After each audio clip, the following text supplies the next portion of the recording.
Welcome to the Strategy at Scale podcast, brought to you by Scaling Up, Outthinker, and Growth Institute. Our mission is to cut through a sea of contradictory business advice and get to what actually works. We interview entrepreneurs and business builders who have successfully scaled companies across industries to extract proven, high-impact strategies to scale the value of whatever you are building in this world. Let's dive into this week's episode. In 1978, Neil Balter was a 17-year-old carpenter with a knack for building things. But what he would end up building was an entirely new industry. As the founder of California Closets, Neil transformed the way we think about organizing spaces, pioneering an industry that didn't even exist when he started. While his story begins with some shelves in a neighbor's closet, what truly sets him apart is how he grew the business. Neil made a pivotal strategic decision early on, shifting from advertising to public relations to reduce customer acquisition cost. This decision wasn't just a money-saving move. It became the driving force behind the company's rapid growth. By focusing on PR, Neil got his business featured in the Wall Street Journal, talk shows, and even Oprah multiple times, catapulting California Closets into the mainstream with a fraction of the cost of traditional marketing. We see this pattern over and over again. A company that outscales the competition makes an uncommon promotional choice that results in a lower customer acquisition cost than the industry. It costs them less to get a new customer, and with each new customer they get, their lead compounds. You'll see this principle at the core of the success of Netflix, Telegram, Amazon, and others. Now, this is not the only smart strategic choice that Neil makes. In today's conversation, we dive into how Neil identified what his brand stood for, quality and knowledge, and how he consistently delivered on that promise. It's a lesson every entrepreneur should take to heart, knowing what your brand uniquely excels at and finding cost-effective ways to bring that value to your customers. Neil will also share how franchising allowed California Closets to scale rapidly, making closet organization a household concept worldwide. Whether you're thinking about how to reduce your own customer acquisition costs or what your brand promise really is, there's plenty to learn from his journey. Today we cover how Neil recognized a common problem, lack of closet space, and turned it into a business that solved the universal issue. Why franchising was the key to scaling California Closets, and how Neil structured the business for growth. How a chance encounter with a Wall Street Journal reporter on a plane transformed their go-to-market strategy from advertising to PR. The brand's promise, earning customers' trust from design to installation. Lessons on linking customer acquisition costs to customer lifetime value. Ladies and gentlemen, Neil Balter.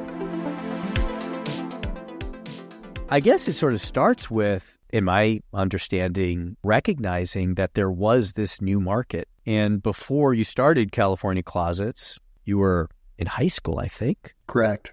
And maybe just give a little context on that. What was going on in your life when you started California Closets? Yeah, I mean, I never had, per se, the lightning bolt, right? And thought, oh my God, this was it. The origins of really how it started is I was going to pick up a friend of mine. We were going to go out that night to some clubs or whatnot. Father asked me to build some shelves in his closet. I was a carpenter at the time. And I built some shelves in the closet, right? Did the neighbors, did their friends. And then, Marvin was his name. And Marvin thought it was a really good idea. And he thought that his son, Stephen, and I should start a company doing this. Stephen thought it was a dumb idea. He didn't want to do it. After a couple months, I eventually talked his dad into doing it with me. And we left Stephen out of it.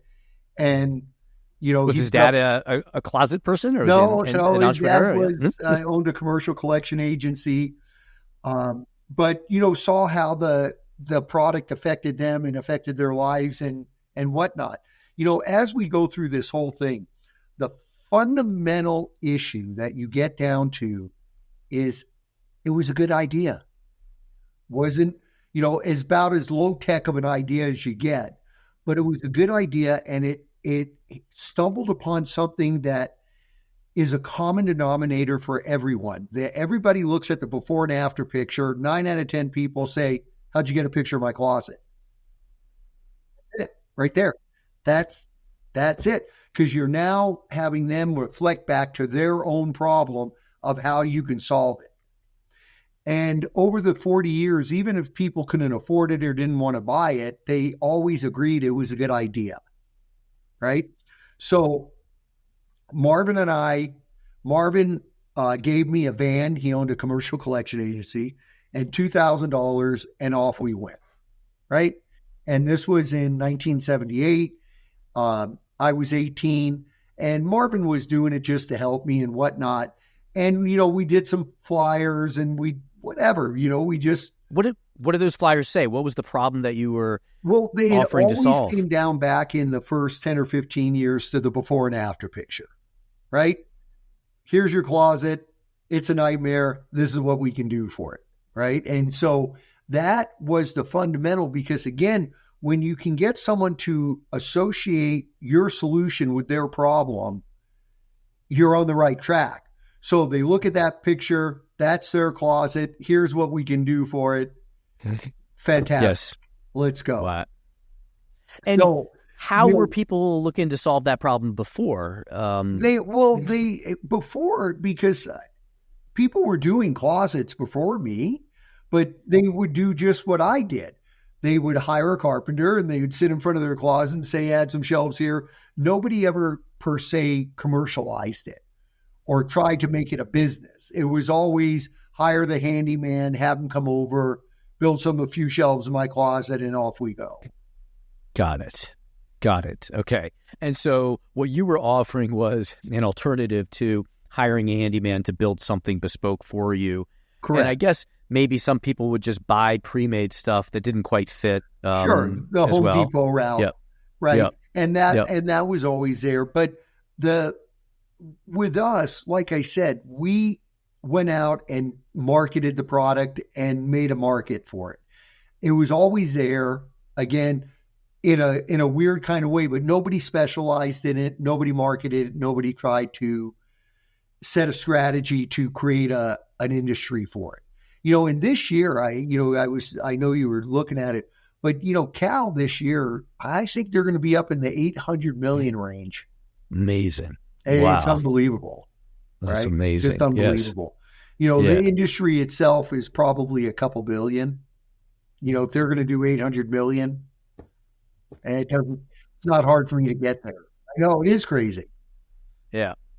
So let me see if I'm not going to get this right probably, but I'm kind of thinking before your concept, there were kind of cheap options. Let me buy something off the shelf, maybe make it myself, and it doesn't quite line up to the dollar. Sure. Or I could hire someone to do something bespoke, which is much more expensive, and there's probably like a really upper high end. Right. But here I can kind of get the performance of a high end, but because I'm buying it from a specialist and your processes, and we'll go into the processes and product and design of the product and how you did that, but I can kind of get the bespoke high end, but at a slightly lower investment. Price. You're correct. On the low end, there was always stuff at Home Depot, Lowe's, and on the high end, there was always the finished carpenters that might do a $20,000-$30,000 in a $5 million kind of house, but there was never anything in the middle, right? And that's the market we went and captured, was the middle. Great.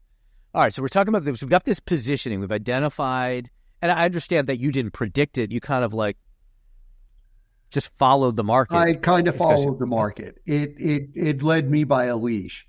But one thing over the 40-year business was always good, right? The flyers worked and whatnot. And then there's times in business where critical things happen, right? That change the nature of the business.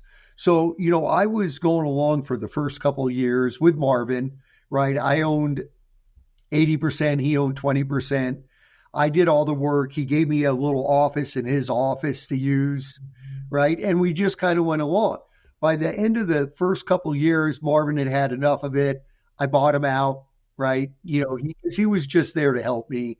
So I had bought him out and kind of moved on to the next level. Because one of the things with my career, there has been identifiable mentors that have helped me get over the finish line at certain points, right?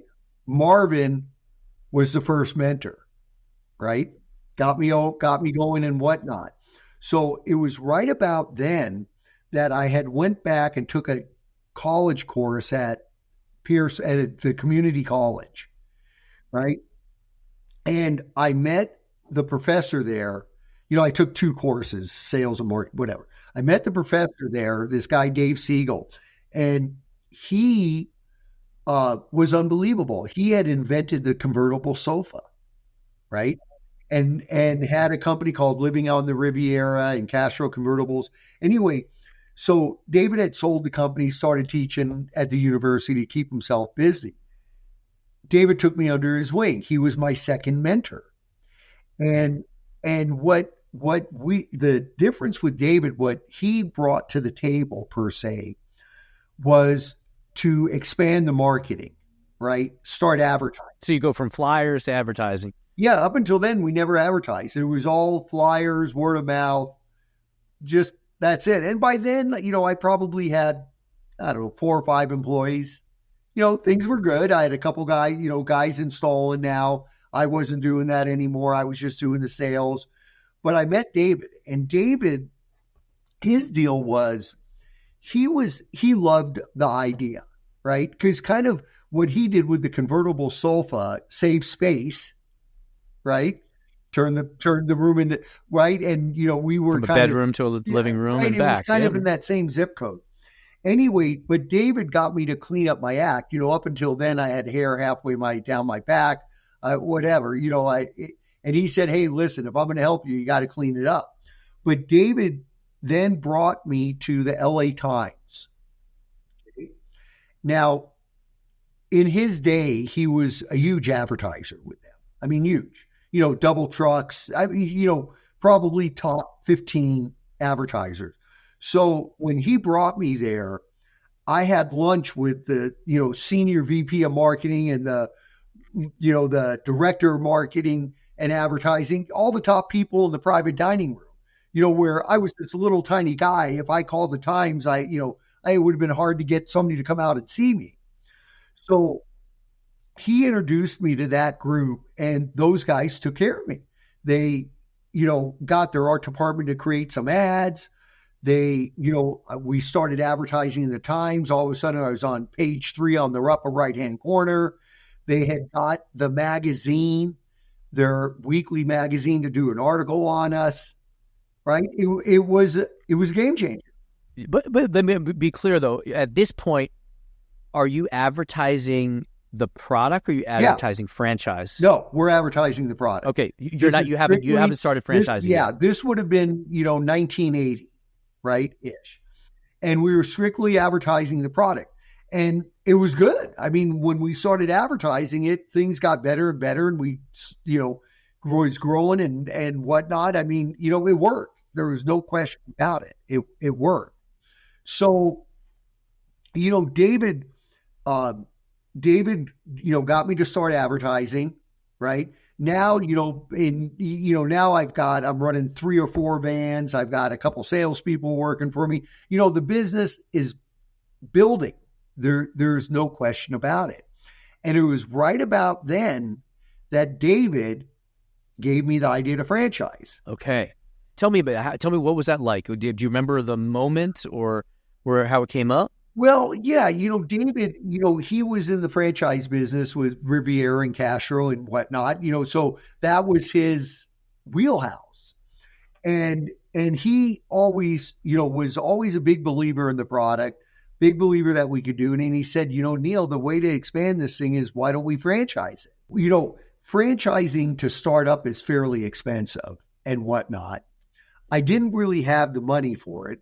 But a friend of mine introduced me to this lawyer, and I got him to do it on contingency with the agreement that I would stay with him for at least the next 2 or 3 years so that he could recoup his investment, which I'm still with him 40 years later, but that's not here nor there. So we started to franchise. Now, so before we go back first, what was the rationale for deciding to franchise? Because that's an important business model decision. And Well, because I didn't have the money or the wherewithal to go ahead and go into other cities and open up other locations, right? And the thing was taking off at the time. I mean, we were doing great. We were making money. Everything, things were good, right? And we were expanding and whatnot. But Los Angeles, we started in the San Fernando Valley, and it's very difficult to go to Long Beach to do an estimate from the valley for a closet. So like demand is sort of pulling you. You probably can't keep up with demand if you were to do it yourself. Yeah. Well, and it's just, it's the geographical aspects of it. You can only drive so far, right? So, as we were, I was getting all these calls from these areas that were way too far, that's what kind of started to percolate the idea that we needed additional locations, but we didn't have the money for them. But maybe we would go ahead, and David said, why don't we franchise? Now, having said that, his kids bought the first 3 franchises. Oh, great. Okay. LA, Orange County, Thousand Oaks, and he had put up the money for the kids, but that's how much David was a believer in the product and what we were doing. And so now we were kind of, this is probably 1981, 82. And, we were off and we started selling franchises. And, again, things were good. We were running our local operation. We started selling franchises. And then the next game-changing thing happened. And I can't tell you what a game changer was. It fundamentally changed the strategy and the way we went to market. So what happened? I was flying home from Sacramento, California. I had just went and visited one of our, at this point we had like 10 franchises, 10 or 12, all in the LA area, Fresno, Salt Lake, whatever, in Southern California. Anyway, I was flying home from Sacramento, and for once I was sat next to this attractive woman, right? And we're flying home, and I'm giving her the whole pitch, and blah blah blah. We're talking and whatnot, and towards the end of the flight, I asked her out on a date, and she said no, but she said, I'm a reporter and I'd like to do a story on the company, because I gave her the whole big thing. And she handed me her card, and she worked for the Wall Street Journal. Oh my gosh. Okay. And about 3 months later, front page, second section of the Wall Street, on the second section, one day was real estate, one day was high tech, one day was small business. So about 2 months later, big article came out on the front page of the second section. It was March 14th of 84. Can remember the day. Changed everything. What started happening? Well, you started getting phone calls? Let's say we were getting 1 or 2 calls a week from prospective franchises. Let's say we had, 10 or 12 at the time. That article came out. Within 2 to 3 weeks, we probably got 200 calls. It was unbelievable. We got ran over. Quite frankly, it almost put us out of business, because with franchising, you have to register with the federal government and then with individual states, right? Not all states, 13 states are registration states, but you got to go through the process. And we weren't really registered in all the states because we were only selling in California and whatnot. But it was a game changer, and it gave us instant credibility that we had so desperately needed. So think about this. Think about a 20-year-old or 21-year-old walking into a bank that is trying to start a closet company and saying, I need money. They're like, really? Really, guy? Just literally laughing you out. But and that was all pre-Wall Street Journal. Once the Wall Street Journal came out, you had credibility. Right? And we had got, again, we got calls from everywhere. Now, what did that do? Strategy-wise, completely changed our strategy from that day forward on how to sell franchises. prior to the Wall Street Journal, we were advertising in Fortune and Inc. and Entrepreneur, that Yes. group. Yes. Right? To get franchise owners. To get franchises. After the Wall Street Journal, we stopped advertising completely. We went out and hired a PR company, right? And put all the money into generating positive PR instead of advertising. Tell us a little bit of what the storylines are that get you the PR, because I imagine it's not the story of the product; it's the story of you and the company, right? Well, it was two things. Okay, number one, I had moved out when I was 17. After I had moved out, about 2 or 3 years later, 4 years later, my parents started working for me. So they kicked me out. Now they're working for me. So PR suck. Kid gets kicked out at 17. By 21 or 22, their parents are working for him. He started this new company. So you had the two different venues. You had the shithead kid makes good, and then you had this brand new product that no one's ever seen before. And they're intertwined. That's great. They're intertwined. Well, they were intertwined, but to say it was kind of easy to get the PR. So over the next 4 or 5 years, I had done Oprah 3 times. Amazing. Every Good Morning America, Today's Show, all of them. Okay. I was in every magazine. Now, I had done over about 300 local talk shows. What city are you in? Miami. So I would go to Miami and I would do Wake Up Miami or Good Morning Miami or whatever it's called. So you know how the local talk shows, they'll have the chef come back every 3 months and cook something. And they'll have the gardener come back every 3 or 4 months and say, this is what it's, now you need to plant. Now this season, yeah. Well, I would come back every 3 or 4 months. First, we would teach them how to organize their closets without buying anything. Then I'd come back 3 months later and we'd talk about the garage. Then I'd come back 3 months later and we'd talk about the pantry. So it was an ongoing, I was their organization guy. So we were doing that all around the country, and that's how we sold all the franchises. Did you do media training to get good at that, or?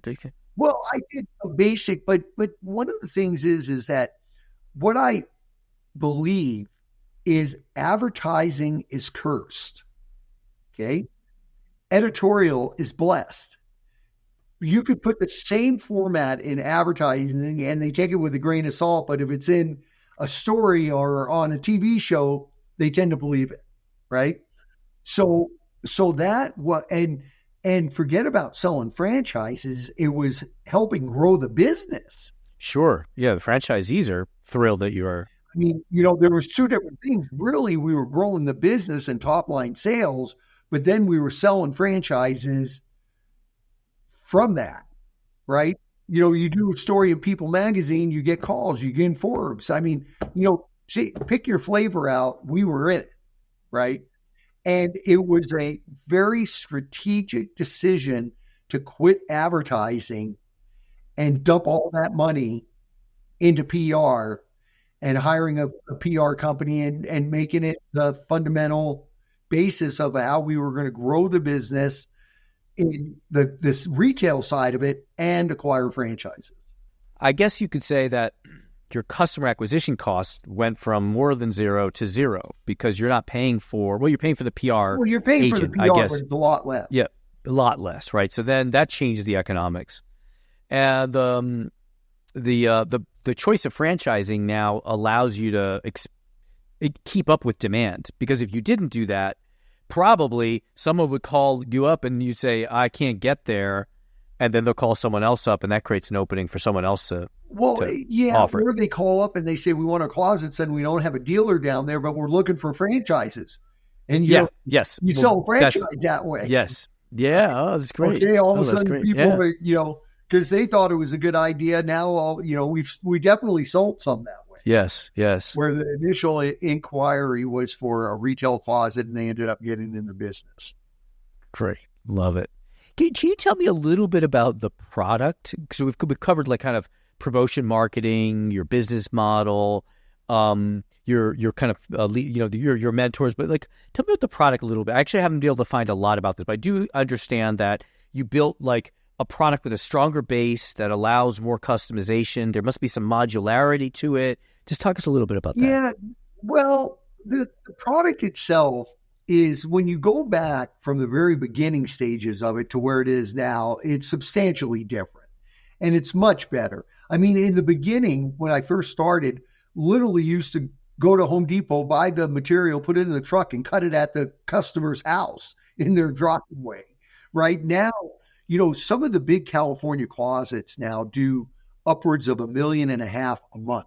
And so they're running sophisticated manufacturing locations on their own. Forget about the parent company, the franchises. I mean, you get up to that kind of volume and, you're talking sophisticated manufacturing. So the product has definitely evolved over the 40 years comparatively to what it started. I mean, it started, nail, cleat, raw particle board. Now it's finished products, self-closing runners, self-closing hinges. I mean, it's as nice as it can be. I mean, it really is. I mean, it's not cheap, but you buy it once, you use it every day in your life for the rest of the time you're in that house. How many times have you bought something, used it for a month, and then it goes in the closet and you never use it again? Our product you're using twice a day, every day for the rest of your life, period. And the product itself today is, it's just substantially better than what it was when we started. The materials, the adjustability, the whatnot. Now, it's not modular. Everything is custom done. We send someone out to the house, they look at what you've got, and they design something just for you.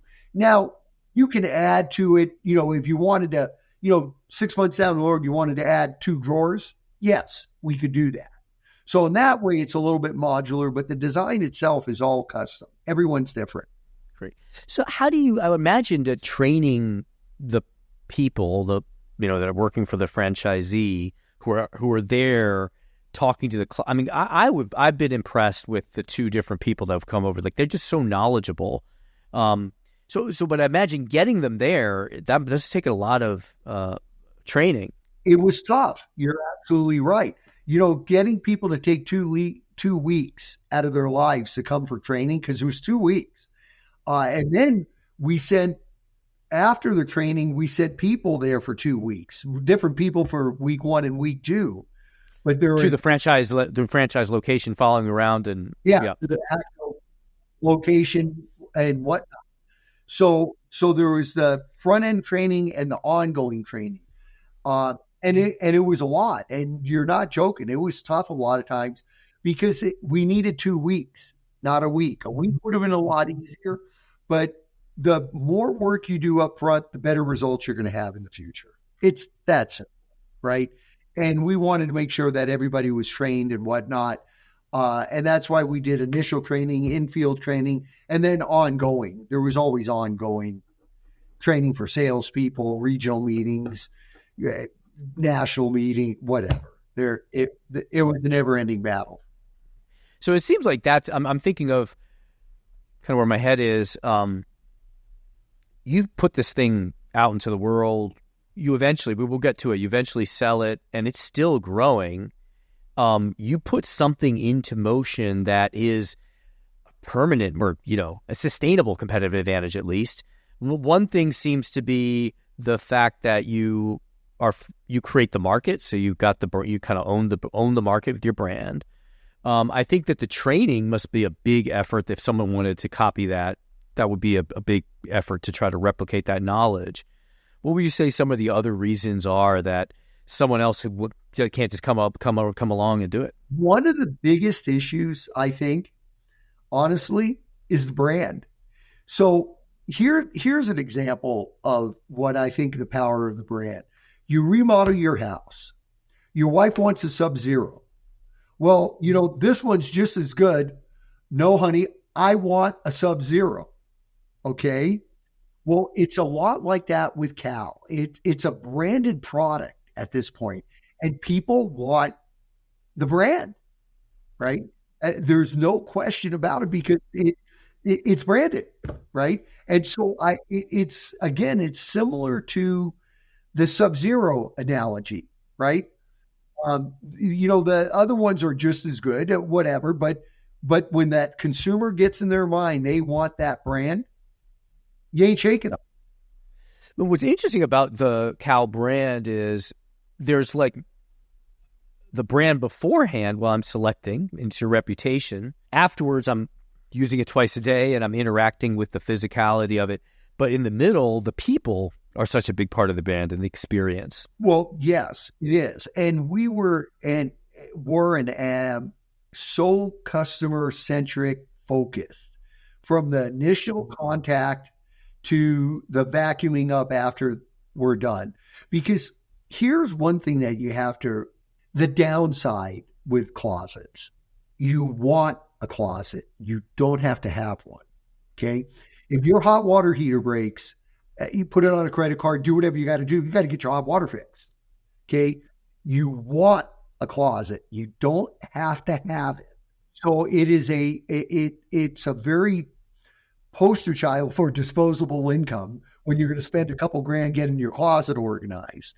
So that type of customer has a legitimate expectation for a level of customer service that is commensurate with what they're buying. Because this is I want to have a product. This isn't I have to have it. And when you get to those kind of products, the expectation level of customer service, I believe, is bigger. The Cal brand stands for something. There's certain attributes of the Cal brand. And that has to get translated into the service, the human interaction as well. It certainly stands for quality, it's high-end service, it is customer-centric. But are there other attributes? Those are kind of things that many brands aspire to. Is there what does the brand? How would you describe the brand, or what does the brand stand for? And what it stands for is quality, knowledge. See, one of the things that you liked is when the person came to your home, they knew what they were talking about. See, when you deal with the salespeople, I don't care if it's closets or you go to Best Buy to buy a TV, you start to talk to the person. Within 5 seconds, you know if they know what they're talking about or if they're making it up as they go. Mm-hmm. Right. Either they have a handle and a grasp on it or they don't. And so what we want to do is we need to make sure that our customer has a high confidence level with the person that's coming into their home. Listen, this is when someone, it is such a high level. Watch. You call Cal. You invite them to your home. You walk them into your bedroom. You show them your closet. It doesn't get more personal and private. It is, first of all, how many people come to your home, you never bring them into the bedroom? That's right. That's right. I mean, going into the bedroom, and again, it's like the depths. You're going into their most private place possible. And so there needs to be that level of confidence that you're giving them that they're showing you this. Because, I mean, when someone calls you up, it's such a good lead, because if they call you up, invite you to their home, walk you to the bedroom, show you their closet, guess what? They want it. Yes. They're not like saying, they're not doing this to give me a couple of good ideas. They want it. Right. Yes. Right? Gotcha. Yes. That's simple. I love that. I'm sorry, but I'm going to quality knowledge. That's the brand. That gets translated. Physical product, communication, but also the people, which requires that higher level of training. What are some of the things that you put in place to ensure, because these people aren't your employees, they go through some training, but how do you ensure that you're providing the right experience when they're doing the installation, when doing the design? Listen, over the years, have we had a couple bad ones? Sure. Everybody does. If I was sitting here to tell you out of the 200 franchises, they are all perfect, no. But bad news has a way of eventually filtering back to corporate, right? Because on all the marketing materials and whatnot would be corporate's phone number and email, right? Mm-hmm. And so when in turn, see, one of the things we try to impress upon the franchises, it's their business in their market. They're the ones who are going to make it successful or not. So if you're not treating your customers like this, you're going to fail, right? So we try to get the dealer, the franchisee, to understand this as much as possible, because again, at the end of the day, it's their business and their market with their reputation. In 1990, you sell to Williams and Sonoma. And I wanted to know, and it was a stock swap, so you're still in the game, I guess. Somewhat. Somewhat. Okay, but you're taking money off the table. Yes, but the stock swap was the best thing that ever happened, because funny how things work. It was called a pooling of interest. The only deal with it was I had to hold the stock for 90 days after the first combined quarterly earnings. That was the only restriction. Within that 90 days, their spot stay was trading at 30, split 3 for 2, went back up to 28. No way. So it basically triples in value in those ideas. And I had every penny, and not every penny, but the bulk of my net worth was wrapped up in the stock. I was selling 100,000 shares or something day one that I could. But by being locked out for the 90 days, I got an extra 35% on my money. It was unbelievable. That's amazing. What was the reason? What was the reason? I mean, was that stock split already in plan before you did the? Oh, that had done to them. So the Williams-Sonoma story, right?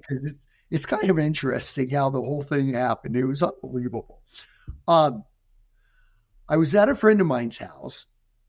I met another guy there. He was in the printing business, and he said, would you mind? And I was going to print some stuff. He goes, can we give you a bid for it? I go, sure. Why not? So I give him the deal. His dad was Bill Levine. Okay. Bill Levine started Pip Printing. If you remember back before, it was huge. They had like 1,200 locations. So, the guy introduced me to Bill, right? And the advertising. So, we got the brochure done. Everything was done. Everything was fine, right? So, but the guy I met, I was telling him that I wanted to do a deal with Williams-Sonoma. They owned a company called Hold Everything, which were home organizational stores. They had like 150 of them in regional shopping centers, and they did their catalog. So what I wanted to do was I wanted to put an ad in their catalog and put a display in their store and give them a commission. Okay. Well, this guy somehow knew his dad knew the chairman of Williams-Sonoma. Wow. So he goes, Neil, I can get you a meeting with the chairman. I go, yeah, okay. Rather than starting with a marketing guy and trying to work my way up, right?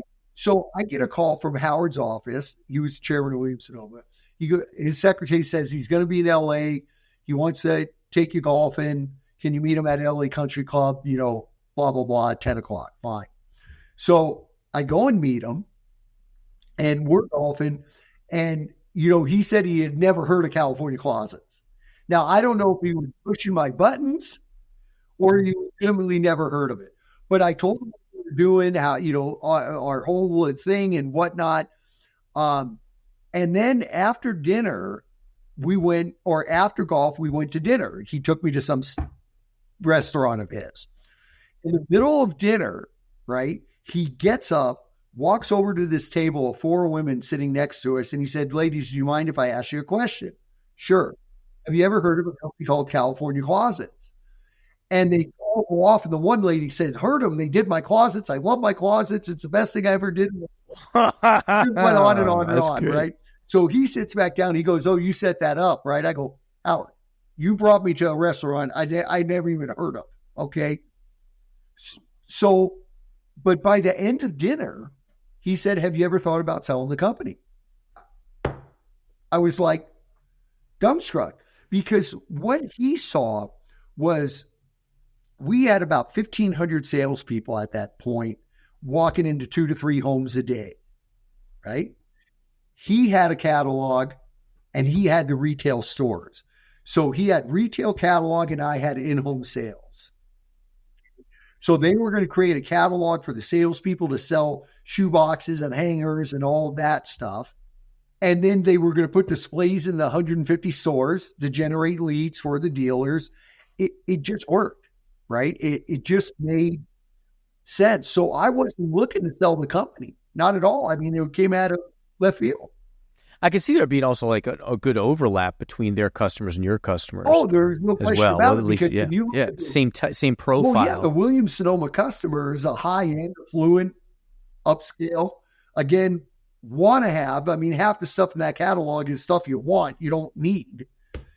So it all, you know what I'm saying? It just all made sense. And that, right? And it took 6-8 months to close, but it all made sense. It was a great deal. And this isn't the only company you sold. You later on, start Closet Made, you sell that, you start Organizers Direct, you sell that. So thinking about that overall, each case, was it that it just was the right deal, or do you think about when is the right time to sell? Because like Vern, who he talked about like on the S curve, where do you sell? The Closet Made thing was a 10-year deal. It was fantastic. It worked great for them, worked great for me. At the end of it, everybody was happy. Organizer Direct, which is the last company I had, was doing unbelievably, but I got sick, right? Okay, so that's, you know what I'm saying? I got diagnosed with multiple myeloma, bad, blood cancer, no cure, bad. So after a couple of years, I had a partner at Organizers Direct, and not a couple, 7 years. He bought me out because I was sick. So that's why I sold the Organizers Direct. But quite frankly, when I sold Organizer Direct, made more money from that than I did from Cal. What was the concept? What was the concept between Organizers Direct? Oh, the concept was it was no different from Cal, right? We were direct competitors with Cal. We had about 350 installing dealers throughout the country. Wash, rinse, repeat. I mean, Closet Made was wash, rinse, repeat. I'm not all that bright. I just do the same thing over and over. So this is to summarize for me. What were the key elements that you wash, rinse, repeat? What are the key ingredients or key success factors for this business? This business, if you ask me, the number one key, it's all about lead generation, right? The business is very simple. Generate a lead, make the phone ring, send a salesperson out, design a closet, send the installers out to put it in. Very simple, right? It all starts with the phone ring. That's where the whole program starts. You could have the best salespeople and the best installers. Freaking phone don't ring. And that's where you have your biggest variable cost is in customer acquisition. You can generate leads on the internet, $30, $40, whatever. In a magazine like, LA Magazine, whatever, could cost $300-$400. And so the driving factor to growing those business, it's all marketing and lead generation, getting the phone to ring. That's the fundamental that's where the whole program starts, is getting that and looking at that conversion rate. It's all about ROI. I spend $100 in advertising. At the end of it, between, closing rates and average sale and all that matters is the ROI. I paid $100, I brought back $700, 7-1. I'm a happy guy. Yeah, that's fascinating because the delivery, and maybe there's not a lot of post installation service. Maybe that's not so complicated. But operationally, this seems like a very complicated business that requires a lot of humans as well, which makes it kind of hard to produce predictably. It does. There's no question. I mean, fundamentally, you're right. It's an in-home service business. And they're the hardest, outbound service businesses are the hardest to manage and run. It could be an air conditioning company, it could be blinds, it could be a painting contractor, but they're all outbound services. And when you get down to it, the model on those things are all pretty much the same. Generate a lead, make a sale, deal with the product. They're all fundamentally the same. For someone who is growing their business from an early stage, is there something that you didn't share related to strategy that they should know? Well, to me, the number one thing of growing the business, to me personally, is identifying the drivers. What's the drivers of the business, right? And it can be all different things. In our business, the drivers was lead generation. In other businesses, it could be, whatever. But what's driving the business? What is the fuel to it? Because the rest of it is secondary to me, right? It's a very important, don't get me wrong, but unless this happens, I never get to that. And so it's really focusing on the drivers, because every business has a driver to it. What is driving sales? Because sales fixes everything. If you have enough top line money coming in, you'll fix the problems below the line, right? Sales drives everything. How do you, this may not be a relevant question here because it seems like you have figured out this particular business, and so you stick with those drivers. But when you look at a different business, how do you identify what the drivers are? Where's your business coming from? Where's it coming from? Where are you generating business? How are you generating business? Because again, it's all about, to me, top line. See, to me, if you don't have the sales coming in, everything else is academic. That's just the way I feel about things. It's all about the top line, right? Because I can manage my way through expenses and this and that. But if this is the big variable, right? So I'm always going to say to someone, I would say to anyone, well, where's your business coming from? Who's your best customers? How did you get them? Why are they your best customers? How can you get another one like that? I love that. Yeah. Yeah. It's sort of like, a way to phrase that is, it's valuable customers, customer lifetime value. Who are your most valuable customers? Where do you get them? How do you get more of them at the lowest price product? Plus, I'm telling you, at the end of it, it's customer acquisition, right? Because nothing happens until something is sold. Thank you. That is gold. And sharing that is going to help so many entrepreneurs. Neil, thank you so much for taking the time to share your story and insights and your strategic acumen with us. We really appreciate it. Happy to help. Glad we finally got it together. Thanks for listening to this episode of Strategy at Scale. Thank you to our producer, Oscar Perez, and our teams at Scaling Up, Outthinker, and Growth Institute. If you like what you heard, please follow, download, and subscribe. I'm Kahan Krippendorf. We'll catch you soon with another episode of Strategy at Scale.